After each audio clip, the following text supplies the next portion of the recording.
Welcome to Forgotten History of Pacific Asia War podcast. Today we will talk about the underground Philippines resistance.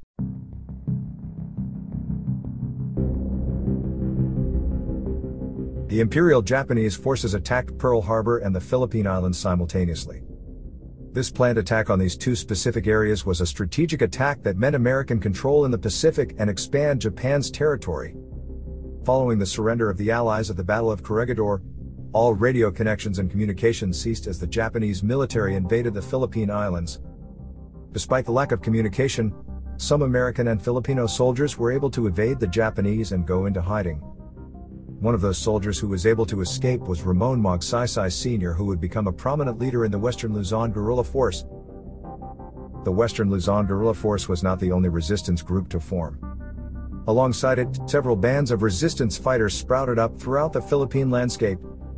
What set these various groups apart were their ideas on how to take back their island.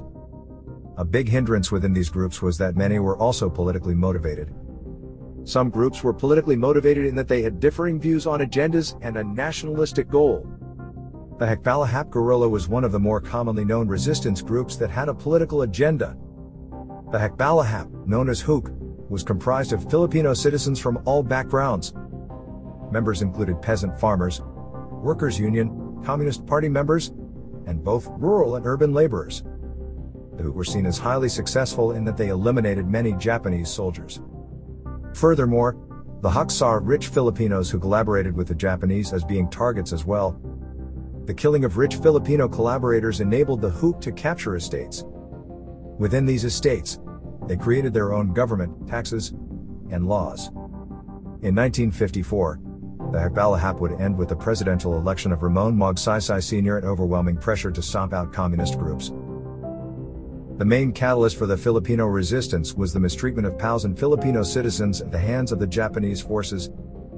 Filipino citizens had heard stories such as the rape of Nanking in China, and of the atrocities committed in other occupied territories such as Korea. Sadly, Filipino citizens were subjected to beatings, rape, starvation, and many other atrocities. The atrocities committed and the destruction of their homeland empowered many Filipino/Filipinas to commit to the resistance and take back their land.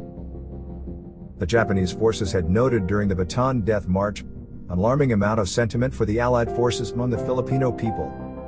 In order to combat any form of resistance, Japanese soldiers would beat or kill any Filipino citizen who sympathized with Allied forces or who questioned the occupation of the Philippines by the Japanese. A tactic the Japanese employed was the use of propaganda in the form of leaflets and films. Through films such as Dawn for Freedom 1944, the Japanese had hoped to squash any ties between the Filipino people and Western ideology and cement their hold on the country and its people. There were many resistance groups such as the Hunters ROTC, Markings Guerrillas, the IDAS, and the USAFIP Lane, which stands for United States Army in the Philippines of Northern Luzon. The Hunters ROTC was comprised of former cadets from the Philippine Military Academy.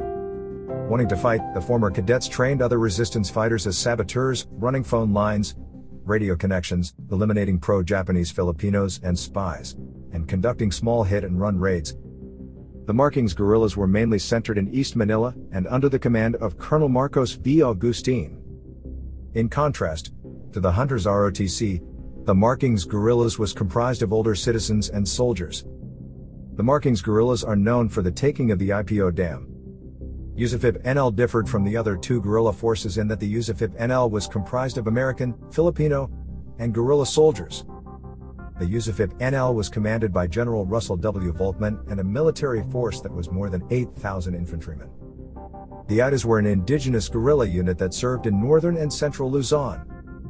The IDA were a considerable asset to the underground resistance due to their superior tracking skills and understanding of the Luzon province.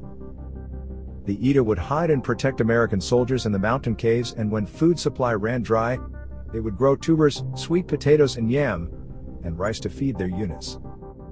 In closing, minority groups such as the IDAs and the IGOR's contribution to the resistance would enable the American guerrilla troops to cut off the supply line for the Japanese and enabling recruit for the Philippine resistance. Thanks for joining us.